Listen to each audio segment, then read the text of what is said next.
So far, Paul has not persuaded anyone to invest in his adventure. Duncan Bannatyne, Peter Jones and Doug Richard are all out.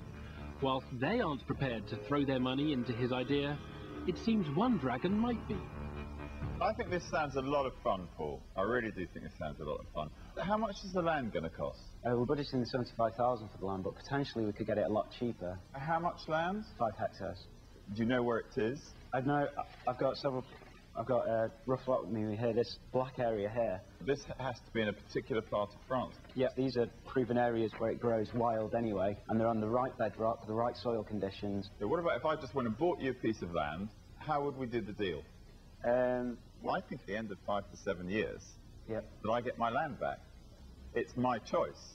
Yep. And then we're both free to go each other's ways. But if it has a truffle plantation on it, it's producing very high yields, it will be worth a very large amount. All right. And also, if I'm going to put the time in, as long as it's producing a large amount of truffles, I'd like to keep that land going and keep the plantation going, so I've got a constant income from it. It'd be good. Okay, well, I think if I'd earned, say, the £75,000 plus, say, 100% return over that period of time, a minimum as a bottom, yeah, the land would then transfer into the company and be owned by the company. Yeah. So far in the Dragon's Den, Simon Woodruff has not made an investment, but he's showing interest in Paul's grand plan. Will he go all the way and invest? What percentage of the company would you give to me? I was looking at a 10% profit share or equity share, however we work it, negotiating. What about 25% ownership of the company? I'm not really sure as to the possibly. Let me think about this, and I'll come back to you on this one. Simon Woodruff is stalling, but Rachel Elnor has yet to show her hand. Will she decide to gamble on Paul's £75,000 adventure? I think almost always in business, nothing is a guaranteed surefire thing. There's always risk and uncertainty in business, and actually that's the fun of it. This is like a little pension fund type investment, and I think it's interesting. And I've gone 50-50 with Simon on that basis. And I would treat it as a speculative investment, but I actually like you, and I think you need someone to back you. Are you interested, Simon?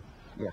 First of all, I'm not interested in doing a deal with anybody else involved. I'm not interested if Rachel comes in. Okay. I think we'll have a very, very good relationship, and I think we'll do other things together. And that's what I'm investing in. I'd like to be your mentor, and I'd like to really help you. After a series of battles with Rachel Elnor, Simon Woodruff has finally put his money where his mouth is. He wants nothing to do with Rachel and has decided to go it alone and invest the full £75,000.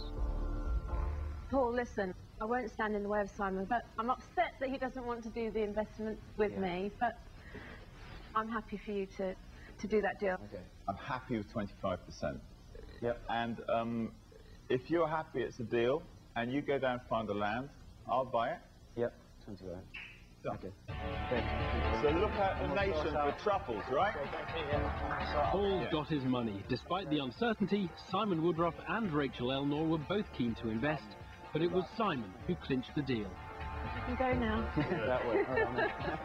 Simon's answered his critics. I can't wait to taste your truffles, Simon. Yes, you can. Done. 7 years is how long you're going to wait. I'm really upset that you didn't want to go into investment with me there. It's nothing to do with you, Rachel. I think this is one deal that I just want to do on my own with a guy that I like, straightforward. It's a relationship. Yes. It's not just about a deal. And as soon as you get 3 people, you know what it's like in bed with 3.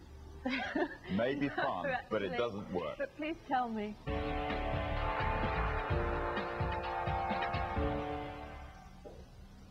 We've had some unusual business ideas in the Dragon's Den today, but only Paul Thomas got his investment, £75,000 for a truffle farm. Those who didn't succeed shouldn't be discouraged by negative comments, though. As Peter Ustinov observed, if the world were to blow itself up, the last thing you'd hear would be the voice of an expert saying, it can't be done. Goodbye. Next week on Dragon's Den. You're a doctor? Yep. Oh, I actually think you need one. That is not an innovation. You're an inventor, but you're not an entrepreneur. You're going to be the most unpopular man in England.